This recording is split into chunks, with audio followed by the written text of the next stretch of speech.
ठीक है। तो हमने बताया था इनम में।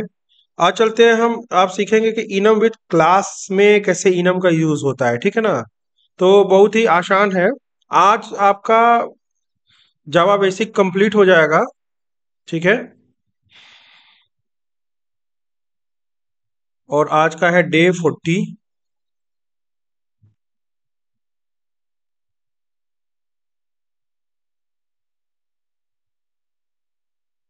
ठीक है।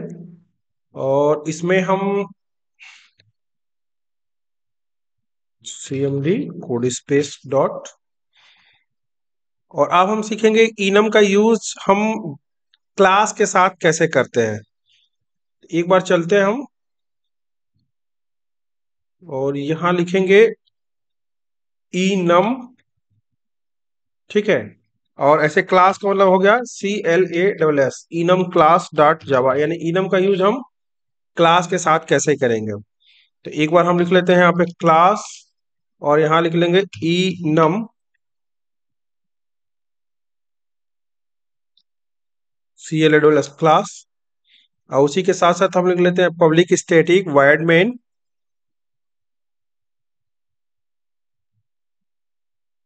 पब्लिक स्टैटिक वॉइड मेन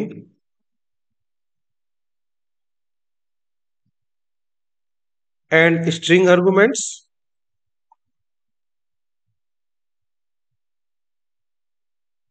ठीक है। अब चलिए, अब हम इस क्लास के अंदर ही हम इनम को हम कर लेते हैं। तो यहां लिखेंगे इनम, ध्यान दीजिएगा, इनम। और हम दे देते हैं इसमें, फिर दे देते हैं मान लीजिए कुछ हम नाम लिख रहे हैं लैंग्वेज, ठीक है। और लैंग्वेज में हमारे पास क्या हो गया, सी लैंग्वेज है, फिर क्या है, C++ है, फिर क्या है हमारे पास, जावा है। C++ को ये ले नहीं रहा है, ये बोलता है कि ऐसे लिखना पड़ेगा C++, ठीक है। और उसके बाद से देखिए जावा,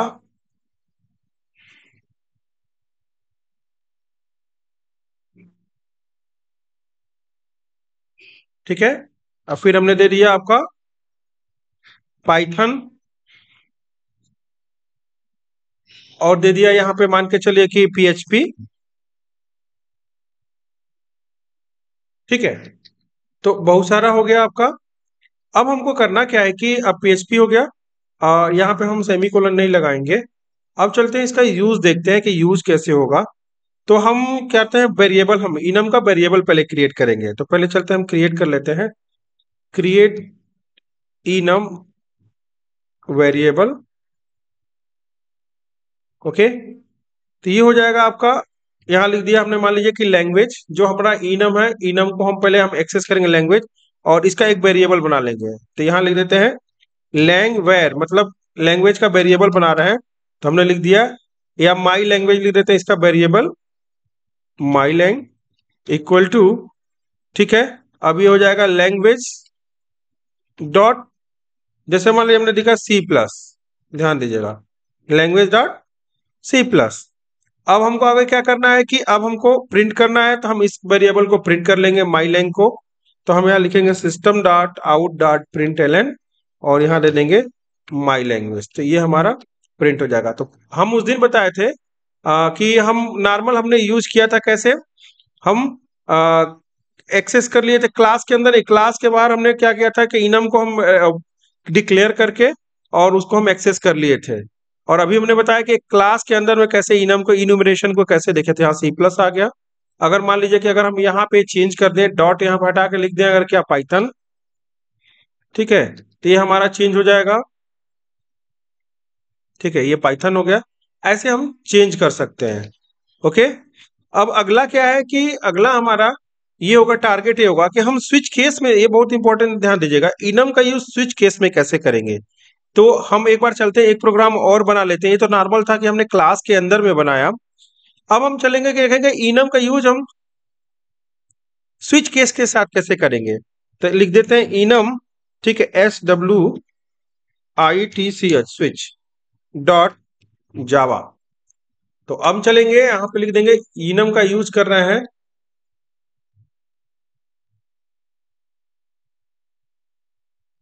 use enum with switch case.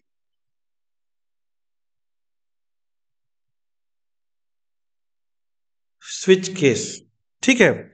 तो इसमें क्या करना है हमको, इसमें हम पहले देते हैं कि जैसे मान लीजिए कि हम इनम क्लियर करेंगे, तो लिखते हैं इनम, पहले यहां लिख लेते हैं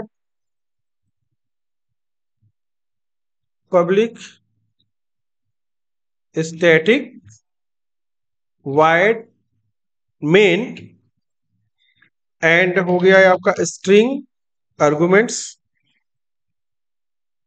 ठीक है। और इसी के साथ साथ हमारा हो जाएगा, पहले हम क्या करेंगे कि पहले हम इनम को हम डिक्लेयर कर लेते हैं। तो पहले लिखेंगे इनम, और यहां हमने दे दिया लैंग, सपोज डेट यहां दे दिया नाम हमने क्या दे दिया लैंग, लैंग मतलब लैंग्वेज। अब दे दिया हमने सी, ठीक है। जावा, जावा स्क्रिप्ट ध्यान दीजिएगा, जावा स्क्रिप्ट, ठीक है। और यहां लिख देते एंड्रॉयड, यहां लिख देते हैं कॉटलिन लिख देते हैं, और फिर इसके बाद से लिख देते हैं पीएचपी लिख देते हैं। ये हमने डिक्लेयर कर लिया, ओके। चलिए, अब हमको क्या करना है कि पहले हम क्या करेंगे, एक वेरिएबल बनाएंगे, वेरिएबल बना लेते हैं। तो यहां लिखेंगे क्रिएटिंग वेरिएबल। चलिए, वेरिएबल क्या होगा आपका, जैसे जो लैंग्वेज है लैंग, और यहाँ पे वेरिएबल यानी क्या लिख देते हैं लैंग्वेज, यहाँ माई लैंग लिख देते हैं, माई लैंग इक्वल टू, ठीक है। और जैसे मान लीजिए लिख दिया लैंग्वेज, देखिए लैंग, और डॉट यहाँ लिख दिया हमने, क्या लिख दिया जावा स्क्रिप्ट, ध्यान दीजिएगा क्या लिख दिया lang dot JavaScript, okay. चलिए, अब हम क्या करेंगे स्विच केस बनाएंगे, क्या करेंगे स्विच केस बनाएंगे, तो लिखेंगे स्विच, ठीक है। स्विच, अब यहाँ पे हम पहले देते हैं आर्गुमेंट देंगे, तो स्विच में आपका ये ऑटोमेटिक बन के आ जाएगा। अगर नहीं बनाना है तो आप अपने अकॉर्डिंग देख सकते हैं क्या आर्गुमेंट पास करेंगे। स्विच में हम देंगे माई लैंग्वेज, ठीक है। अब केस देते हैं, केस में पहले क्या है, केस पहले प्रोग्राम क्या है सी, तो पहले दे देंगे केस सी, क्या दे देंगे सी। तो सी में क्या हो रहा है कि सी में क्या हो रहा है कि हमको इसमें ब्रेक तो लेना नहीं है, ब्रेक तो हमारा, हाँ ब्रेक होगा। तो हम सी के लिए लिख देते हैं सिस्टम, ध्यान दीजिएगा system dot out dot print L N, और मान लीजिए इसका फीस है, ठीक है। तो ट्यूशन फीस ऐसे लिख देते हैं, ट्यूशन फी, तो इसको कर देते हैं प्लस, ठीक है। और ये हो जाएगा आपका, दे देते हैं मान लीजिए कि यहाँ पे दे दिया आपने 3,000, सपोज डेट क्या दे दिया ट्यूशन फी 3,000, ब्रेक लगाया, ठीक है। फिर हमारा अगला क्या होगा, फिर अगला हमारा केस चलेगा। तो चलिए ब्रेक लगा दिया, फिर लिखिए केस, लिखा हमने केस। अगला क्या है हमारे पास जावा, तो लिखिए जावा, ऐसे कोलन लगा दीजिए, केस जावा। और जावा का क्या है system dot out dot print L N, और यहां लिख देते हैं हम ट्यूशन फीस,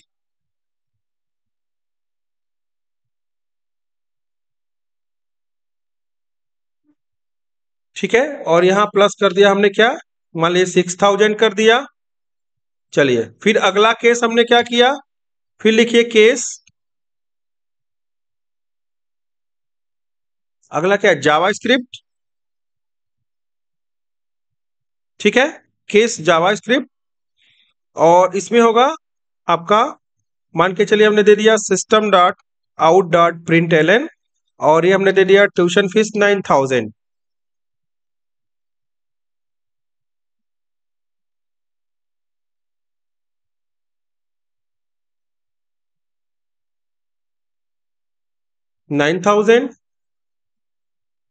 ठीक है। फिर अगला हमारा क्या केस क्या है, अगला है हमारा, यहाँ पे देखेंगे लैंग्वेज क्या है कॉटलिन, के ओ टी ऐसे कर दे रहा है कॉटलिन। तो यहां लिखेंगे केस कॉटलिन, और ये हो जाएगा हमारा फीस हो जाएगा system dot out dot print L N,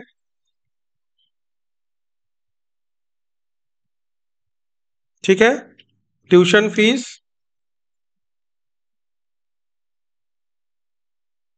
plus, और यहां कर दिया हमने 10,000। ठीक है, फिर हम केस पे गए, अगले केस पे, केस PHP, और इसका हो गया हमारा system dot out dot println, और ये हो गया हमारा ट्यूशन फी प्लस, और उसके बाद से हम दे देते हैं यहाँ पे, मान लीजिए कि दे देते हैं यहाँ पे 2500। ओके कर देते हैं। तो ये हमारा बन गया टोटल, हमने बना लिया।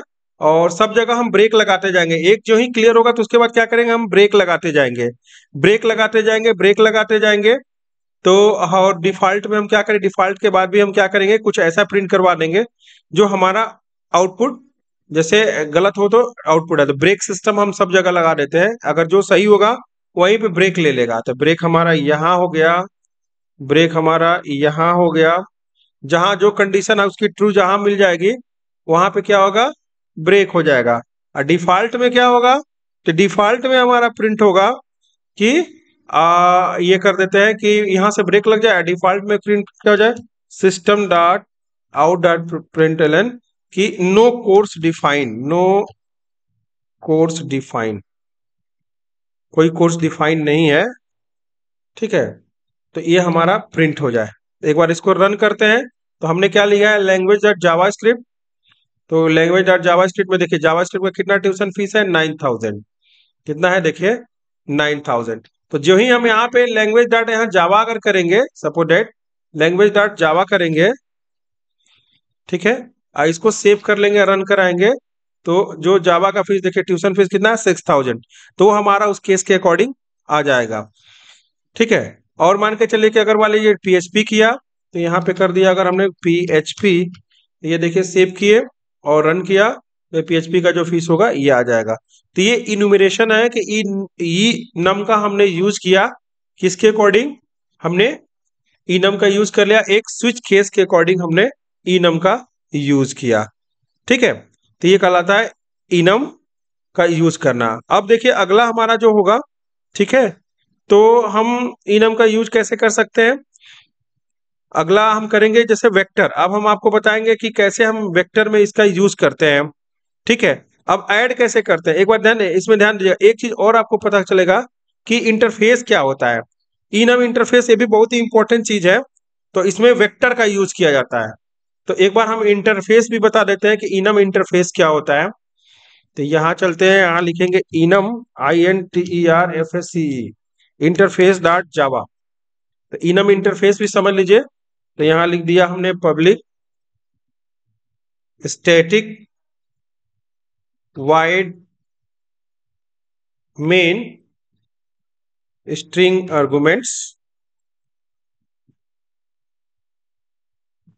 इसके बाद चलते हैं, इसमें देखते हैं इनम इंटरफेस का यूज क्या कहता है। तो ये क्या आता है, एक प्री डिफाइंड इंटरफेस है, और ये एक्सेस करता है या रिट्रीव करता है डेटा को कलेक्शन में से या वेक्टर में से, स्टैक में से डेटा को रिट्रीव करता है।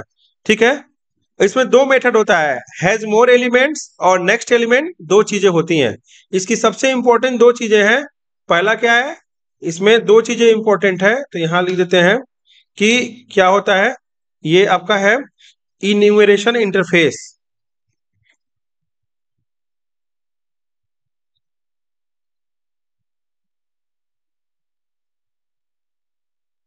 इन्यूमरेशन इंटरफेस, इसमें दो ही चीज इंपॉर्टेंट है। पहला है हैज मोर एलिमेंट,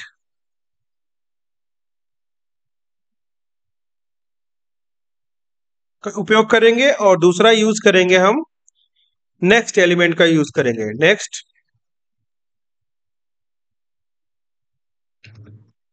एलिमेंट, दो चीजों का उपयोग करते हैं। चलिए, तो ये हो गया हमारे पास क्या है कि सबसे पहले चलते हैं, और हम यहाँ पे पब्लिक स्टैटिक वॉइड मेन हो गया। चलिए, अब हम क्या करेंगे कि एक वेरिएबल क्रिएट करेंगे, और जो ही हम वेरिएबल पहले क्रिएट कर लेते हैं, तो हम यहाँ लिख देंगे, देखिए ध्यान दीजिएगा, पहले वेरिएबल क्रिएट कर रहे हैं, तो यहाँ लिख दिया आपने क्रिएट वेरिएबल,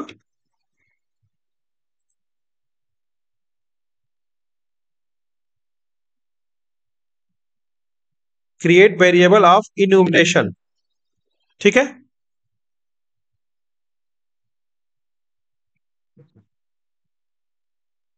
ठीक है, क्रिएट वेरिएबल ऑफ इन्यूमरेशन। तो अब इसमें हम वेरिएबल क्रिएट कर रहे हैं इन्यूमरेशन का।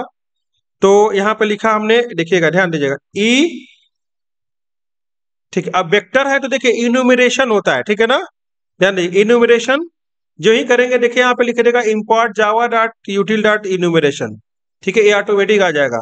और यहाँ पे लिख देते हैं, मान लीजिए कोर्स है, COURSE कोर्स, ठीक है, ये क्रिएट कर दिया हमने। अब हमको क्या करना है कि अब हमको ऑब्जेक्ट बनाना है वेक्टर का, ठीक है। तो यहां लिखेंगे क्रिएटिंग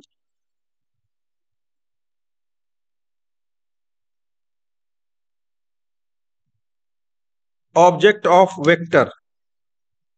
अब वेक्टर क्या होता है आगे अभी इसके बारे में पढ़ाया जाएगा आपको। वेक्टर एक क्लास और रहेगा वेक्टर का, तो इसके बारे में पूरा डिक्लेयर हम कर देंगे। तो वेक्टर जैसे जो होता है, ठीक है ना, तो वेक्टर करेंगे तो यहाँ पे देखिए आ जाएगा import java dot यूटिल dot vector, ठीक है, क्या आ जाएगा, import java dot यूटिल dot vector.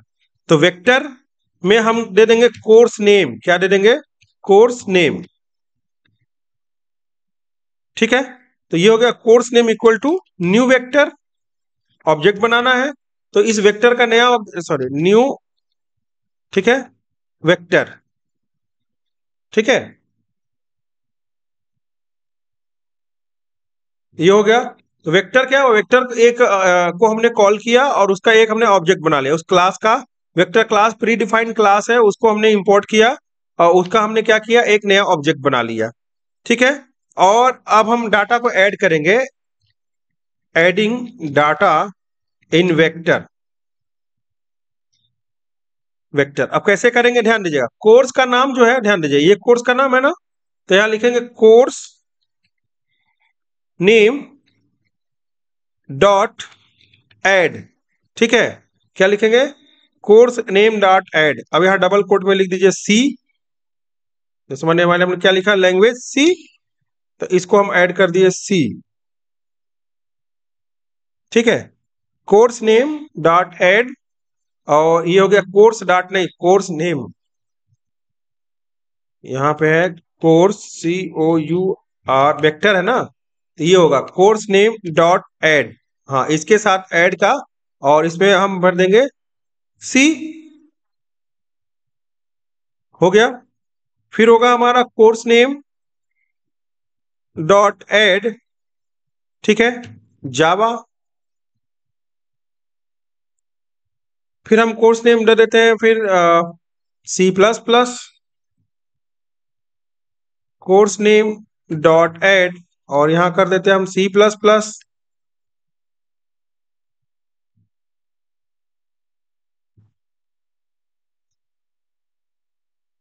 और फिर हम कर देंगे कोर्स नेम डॉट एड जावा स्क्रिप्ट,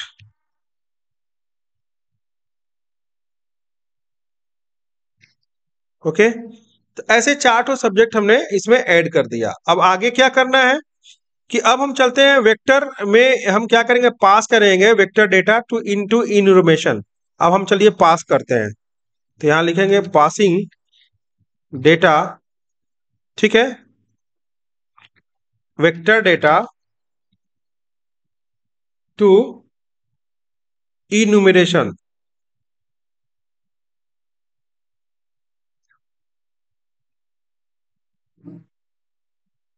ठीक है। अब हम यहाँ पे पास कर रहे हैं डेटा को, हम इन्यूमरेशन में हम पास कर रहे हैं। तो हम चलते लिखते देखिएगा, लिखेंगे क्या कि जो हमने कोर्स, देखिए ध्यान दीजिएगा, इनोम क्या है हमारे पास, कोर्स है, तो लिखेंगे कोर्स, ठीक है, course equal to course name dot elements, क्या लिखेंगे, कोर्स, देखिएगा ध्यान दीजिएगा ये इन्यूमरेशन है कोर्स, तो course equal to course name, यानी इस कोर्स नेम के अंदर जो भी डेटा है डॉट एलिमेंट्स, ठीक है। अब चलिए एक्सेस डेटा अब करेंगे, एक्सेस करना हमको, एक्सेस डेटा, ठीक है, और ये हो जाएगा एक्सेस डेटा करना है हमका ऑफ इन्यूमरेशन, इन्यूमरेशन तो कैसे एक्सेस करेंगे ध्यान दीजिएगा। अब हम एक लूप चलाएंगे और लूप में लिखेंगे वाइल, जबकि ओके, यहाँ एक लूप चलाते हैं और यहाँ लिखेंगे व्हाइल, जबकि कोर्स, अब कोर्स के अंदर सारा डेटा आ चुका है इस इन्यूमरेशन में, तो कोर्स डॉट हैज, देखिएगा हैज मोर एलिमेंट्स, यहाँ पढ़ाए थे ना, अभी बताए थे ना कि हैज मोर एलिमेंट्स का उपयोग करेंगे। तो course dot has more elements, और इस एलिमेंट्स में क्या करेंगे, अब हमको करना क्या है कि जब तक चलता रहे तो इसी के अंदर, अब इस व्हाइल के अंदर क्या होगा, तो डाटा को हमको प्रिंट करना है। क्या करना है, प्रिंटिंग, ठीक है, डेटा ऑफ इन्यूमरेशन, ठीक है। तो कैसे प्रिंट होगा, तो system dot out dot print L N, ठीक है, system dot out dot print course dot, एक के बाद एक, तो कोर्स, इस कोर्स के अंदर जो भी है, कोर्स डॉट, ठीक है, नेक्स्ट एलिमेंट, क्या, नेक्स्ट एलिमेंट, यानी एक के बाद एक डेटा को प्रिंट करिए, तो कोर्स डॉट नेक्स्ट एलिमेंट हमारा प्रिंट करना है, तो ये हमारा क्या होगा, प्रिंट हो जाएगा। अब चलिए एक बार प्रिंट करके देखते हैं, तो रन करते हैं, तो रन में हमारा देखिए प्रिंट हो गया, देखिए सी, ये सब चारों प्रिंट हो गया। अब हमको क्या करना, और भी डेटा ऐड करना रहेगा, तो बस क्या करेंगे, यहाँ पे डालते जाएंगे कोर्स नेम डॉट ऐड, और इसमें डाल देंगे हम कॉटलिन, हमने क्या डाल दिया, कॉटलिन डाल दिया, और क्या डाल देते हैं, कोर्स नेम डॉट ऐड, और इसमें ऑब्जेक्ट डाल देते हैं, इसमें क्या डाले हम, स्विफ्ट डाल देते हैं, स्विफ्ट हो गया हमारा। फिर क्या डाल देते हैं, HTML डाल देते हैं, कोर्स नेम डॉट ऐड, और यहां पे लिख देते हैं HTML। फिर एक डाल देते हैं course name dot CSS dot add, और इसमें डाल देते हैं हम CSS, और एक बार सेव कर देते हैं और इसको रन करा के देखते हैं। तो जितना सारे डेटा देखिए, जो भी डेटा हम वहां ऐड करेंगे वेक्टर में, और वेक्टर को क्या करेंगे हम, वेक्टर से क्या करेंगे, इन्यूमरेशन से वेक्टर से डेटा को ले लेंगे, यानी वहां ऐड करते जाएंगे, और उसको एक ही वेरिएबल में, यानी एक ही वेरिएबल में सारा डेटा स्टोर हो रहा है, ध्यान दीजिएगा। हम यहाँ पे ऐड कर रहे हैं सारा जाकर के इस कोर्स नाम के वेरिएबल में, ठीक है ना, यहाँ पे डेटा आके स्टोर हो जा रहा है, ठीक है ना, इस इन्यूमरेशन वाले में हमारा आके स्टोर हो जा रहा है, यानी कि इस वेक्टर का डेटा सारे हमारे इन्यूमरेशन में आके स्टोर, और एक लूप हमने लगा दिया कि जितने डेटा स्टोर होंगे वो सारा हमारा नेक्स्ट एक के बाद एक के बाद एक हमारा प्रिंट होता रहेगा। तो हमने क्या किया, while course dot has more elements में हमने एक फंक्शन है, इसके थ्रू हमने क्या किया, इसमें ऐड कर लिया लूप के थ्रू, और ये लूप क्या कर रहा है, एक एक करके हमारा डेटा प्रिंट करवा रहा है, ठीक है। तो ये रहा इन्यूमरेशन का यूज रहा हमारे वेक्टर में, और एक वेक्टर अलग ही है, एक आपको वेक्टर जो होगा वो अलग ही होगा। वेक्टर में आपको क्या करना पड़ेगा, वेक्टर, न्यू वेक्टर डिफाइन करना, कितने एलिमेंट्स डाल रहे हैं, कहां से कहां तक डाल रहे हैं, फिर वेक्टर फंक्शन क्या होता है लूप चला करके, तो ये दो चीजें प्रोग्राम्स हैं, ठीक है। तो इसके बारे में हम लोग नेक्स्ट डे में बस एक बार हम करेंगे, लास्ट आपका वेक्टर का क्लास है, ठीक है। तो वेक्टर थोड़ा सा समझना पड़ेगा, वेक्टर में बहुत सारा है कि रिमूव एलिमेंट्स कैसे करते हैं, सेट एलिमेंट कैसे करते हैं, सेट क्या होता है उसमें, इंसर्ट एलिमेंट क्या होता है, इंसर्ट ऐड क्या होता है, रिमूव एलिमेंट्स क्या होता है, ठीक है, ओनली रिमूव क्या होता है, इज इम्पटी क्या होता है अगर खाली हो, कंटेंट्स क्या होता है, लास्ट एलिमेंट क्या होता है, फर्स्ट एलिमेंट क्या होता है, कैपेसिटी क्या होती है उसमें, एलिमेंट्स ऐड क्या होता है, गेट क्या होता है उसमें, साइज क्या होता है, ऐड एलिमेंट्स क्या होता है, ऐड क्या होता है, तो ये सारी चीजें आपको वेक्टर में सीखना पड़ेगा, और जावा का सबसे इंपॉर्टेंट चीज वेक्टर होता है, ठीक है ना, बहुत ही इंपॉर्टेंट चीज है वेक्टर। तो ये सारी चीजें आपको नेक्स्ट क्लास में बताई जाएंगी। अब के लिए आपने सीखा इन्यूमरेशन स्विच से इन्यूमरेशन कैसे करते हैं, क्लास के साथ कैसे इन्यूमरेशन का यूज करते हैं, आप किसी वेक्टर के साथ इन्यूमरेशन का कैसे यूज करेंगे, वो सारे प्रोग्राम्स आपने देखा है, ठीक है। बाकी आपका ओनली वेक्टर और वेक्टर फंक्शन आपको नेक्स्ट क्लास में